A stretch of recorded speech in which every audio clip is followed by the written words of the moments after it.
প্রথমে সর্ষের তেল দিয়ে দিলাম,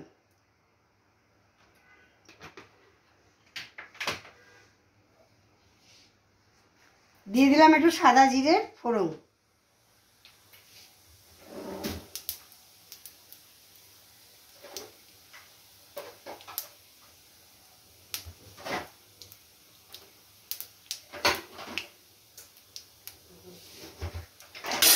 এবার দেখুন আমি গাজর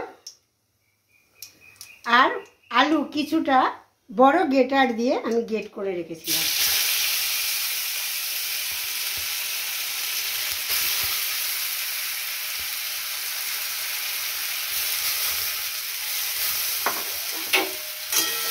এটা আমি 2 মিনিট নেড়ে নিই, একটু 2 মিনিট একটু রান্না করে নিই, তারপরে আরও কি উপকরণ দেবো আপনাদের দেখিয়ে দেবো। এবার দিয়ে দিলাম একটু পেঁয়াজ,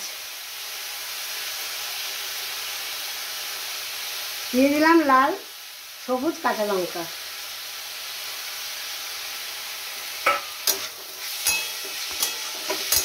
এবার পেঁয়াজটাও এর সঙ্গে একটু ভাজা ভাজা হোক, তারপরে আরও উপকরণ দেব। এবার কিছু বিনস আমি কুচিয়ে রেখেছিলাম, আমি কিন্তু বিনসটাকে একটু ভাপিয়ে নিয়েছি।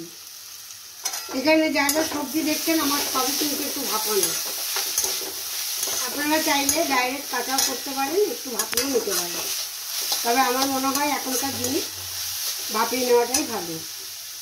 এবার দেখুন আমি ফুলকপি একটু ফুলকপি আমি ভাপিয়ে গ্রেট করে রেখেছি, দিয়ে দিলাম একটু আদা কুচি। এবার এখানে দেখুন আমি খোসাওয়ালা সোনা মুগের ডাল কিছু আর শুধু মুগের ডাল আমি ভিজিয়ে একটু আধবাটা করে রেখেছি, দিয়ে দিলাম। আমি আরেকবারও আপনাদের বলে দিচ্ছি, খোসাওয়ালা সোনা মুগের ডাল আর এমনি শুধু মুগের ডাল আমি দুটো একসঙ্গে মিশিয়ে অনেকক্ষণ ভিজিয়ে রেখে একটু শিলে আধবাটা করে নিয়েছি।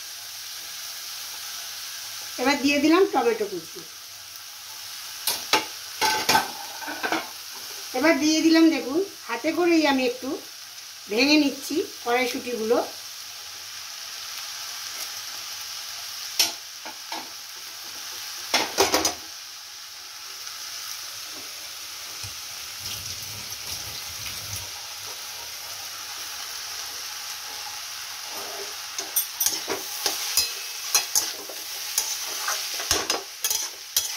এই ভাজিটা একবার খেয়ে দেখবেন করে, অপূর্ব খেতে লাগে, রুটি পরোটা কচুরি যা দিয়ে খাবেন এবং ভাত দিয়েও ভালো লাগে, খুব ভালো লাগে ভাজি।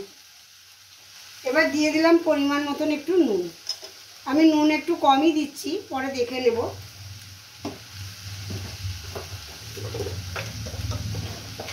দিয়ে দিলাম সামান্য একটু হলুদ, কারণ যেহেতু আমি কপিটাকে হলুদ দিয়ে ফুটিয়েছিলাম, ভাপিয়ে নিয়েছিলাম।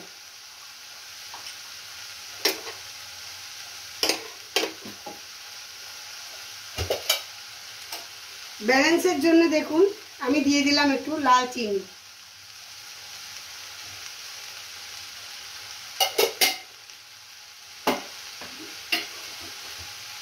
আপনারা সাদা চিনিও দিতে পারেন,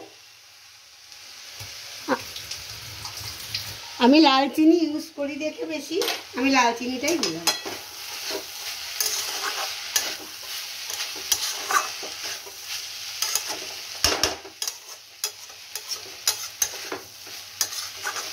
এবার এইভাবে একটুখানি কষে নিয়ে তারপরে আমি লাস্ট আরেকটি মশলা দিয়ে আপনাদের নামিয়ে দেখাবো।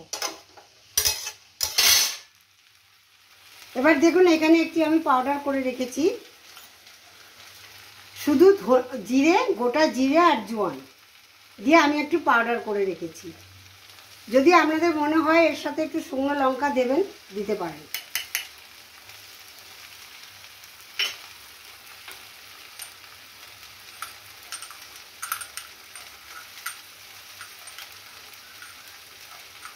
আর দিয়ে দিলাম একটু সামান্য গরম মশলা।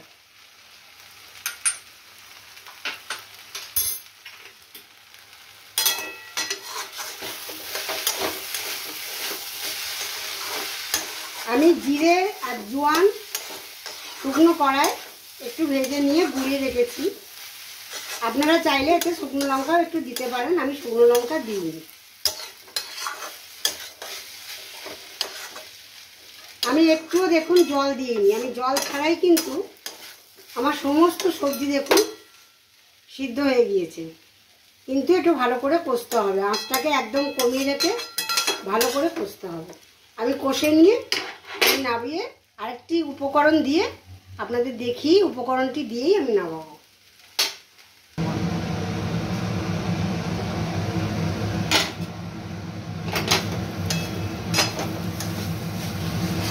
একটু দেখে নিই। আমার রিকোয়েস্ট রইল আপনারা এরকমভাবে একবার ভাজিটি করে খেয়ে আমাকে কমেন্ট করে জানান। আমার এই রেসিপিটা যদি আপনাদের ভালো লেগে থাকে তাহলে একটা শেয়ার করবেন, বন্ধুদের সাথে শেয়ার করবেন, একটা লাইক দেবেন, পাশের বেল আইকনটি ক্লিক করে রাখবেন। আমি যখন যেরকম রীতিমতন রান্না করলে আমি ভিডিও আপলোড করলে আপনাদের কাছে সত্তর নোটিফিকেশন পৌঁছে যাবে। দেখুন আমার সেদ্ধ সবজিগুলো সব সেদ্ধ হয়ে গেছে।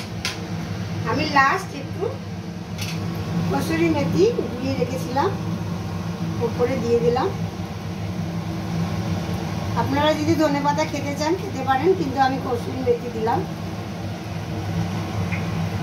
একটু চাপা দিয়ে রাখি, গ্যাসটিকে অফ করে দিলাম, তাহলে কসুরি মেথির গন্ধটা ভেতরে থেকে যাবে। তারপরে আপনাদের আমি দেখাচ্ছি। হয়ে গিয়েছে, আমার নাতি গন্ধ শুকছে। চুপ কেন? মানুষের নাতি নাতনিরা খায় তো বাড়িতে, না ঠাম্মারা বানাইতে এই কারণে।